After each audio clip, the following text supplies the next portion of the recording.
sisi ni watawala kwa asili. Sisi sio watu wa kunung'unika. Unawezaje kukata tamaa ya maisha wakati unapumua bure? Hakuna mtu anayekuambia ulipie pumzi. Ukishajua kwamba tabia ya Mungu, yeye anajua kila kitu na wewe ni mfano wake, kwa hiyo na wewe unatakiwa ujue kila kitu. Mungu akamuumba mwanadamu kwa mfano wake. Alafu mwishoni kule anasema Mungu akaona vema. Mungu anapoona vema, manake kila kitu kimekamilika. Mungu anakuona wewe umekamilika, halafu wewe unajikataa, unasema mimi sijakamilika. Sasa sisi kwa nini tunakuwa wanyonge? Kwa sababu tumeshindwa kutambua kwamba ndani yetu kuna nguvu.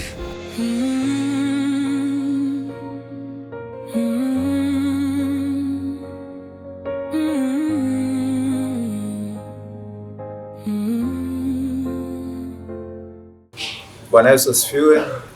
Nimekuja tena kwenye kipindi kama hiki maalum kwa ajili ya kutoa neno na kwa ajili ya kutoa mkate ambao Kristo ametupatia. Ninawashukuru nyote watazamaji na kila mtu ambaye ananifuatilia katika mitandao, ninawashukuru sana. Nimependa siku ya leo kuja na neno kutoka katika kitabu cha Mwanzo, ile sura ya kwanza mstari wa 26 kuanzia pale.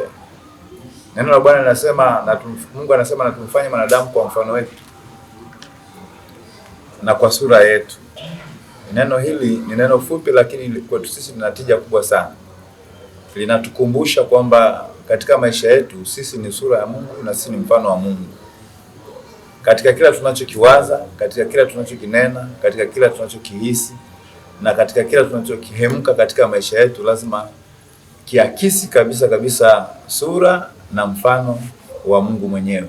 Lazima tufuate maandiko jinsi yanavyotutaka, kwa sababu tusipofuata maandiko yanavyotutaka tutaishi nje ya maandiko ambayo tunayo. Na katika maandiko ambayo tunayo tunaweza tukayatumia katika nyanja mbili.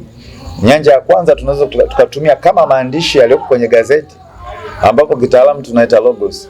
Lakini pia tunaweza tukachukua ile maandishi tukatumia katika mfumo wa udhihirisho ambao tunasema sasa tunaita rema. Kwa hiyo ikiwa kama tunatumia maandiko kama logos, tutasubiri sana. Lakini kama tukitumia maandiko kama ni sehemu ya ufunuo kwetu, basi yatakuwa ni sehemu yetu na tutatendea kazi yale ambayo tumeagizwa katika Biblia. Kwa hiyo tufanye hayo, tufuge wanyama hao wanaotambaa. Lakini hajasema hivyo, hajasema tu hapa tutawale kila kitu ambacho kipo katika dunia. Kwa hiyo sisi ni watawala kwa asili. Sisi sio watu wa kunung'unika. Sisi sio watu wa kuhuzunika. Sisi sio watu wa kukata tamaa. Na mtu yote anayekata tamaa ni basi tu ufahamu.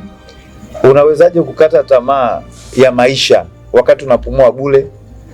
Hakuna mtu anayekuambia ulipie pumzi. Wewe unapumua bure kabisa. Sasa una haja gani ya kukata tamaa?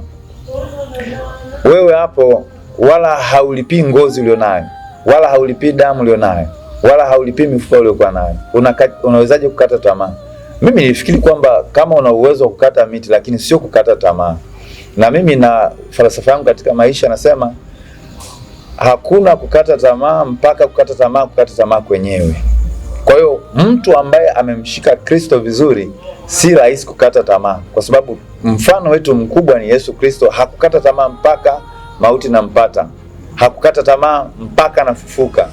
Iweje Mkristo unakata tamaa? Kwa hiyo kukata tamaa ni dalili ya kukosa imani ya Kristo mwenyewe. Kwa hiyo sisi tujitambue katika hali ya ufahamu kwamba sisi sio binadamu wa kawaida. Ipo nguvu ndani yetu inayofanya kazi. Ipo nguvu ndani yetu inayotawala kila kitu katika ulimwengu. Na haya yote anaposema tutawale, ana maana kwamba sio tu tupate kuwafuga ng'ombe, tupate tu kuwa na samaki, hapana.